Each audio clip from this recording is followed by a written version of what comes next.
මං අක්කලට විතරයි කැමති. ආච්චි අම්මා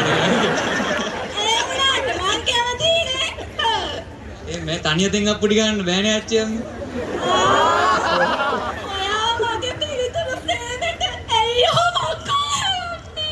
මේ වයසට ගැලපෙන වැඩ කරන්න බෑ. මොකද්ද කරන්නේ මේ? කොල්ලට ඔක් කරන්නේ. වයස? එච්චර වයස නෑ උඹලට මේ හැරමිටියක් අතින් ගත්තට හිතාගෙන අපි එච්චර වයසයි කියලා බෑන්නත්. කෑල්ල වගේ ඉන්නවා. වයසට ගියා තවසර ගෙදරනේ. ඕව තරුණ කාලේ කරන්න ඕන වැඩනේ.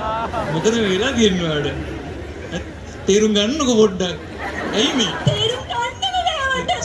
100 කෙනෙක් කතා කරලා දෙන්නද ඔයාලට මෙතන ලස්සන? ඒ සියයා නෑනේ. ඒකයි පමන් ඔය කිරිපාට පුතාව තමයි හොයාගෙන ගියේ. මන්නම් කිරි මැටි පාට. කිරි පාට පුතේ කාන් අර හිටියා. කවන්නේ කිරිමැටි උනන් මොකද කිඹුලෝනි කවන්නේ? ආච්චි කිඹුලෙක්ද? මාමත් හොඳ කිඹුලි. ගිහාන් දත් ටික දැක්කම චුට්ටක් හිතුණා කිඹුලෙක් වගේ කියලා. සිග්නල් වල ඉන්න දත් නැත්තේ. ඒක දත් දුන්නේ.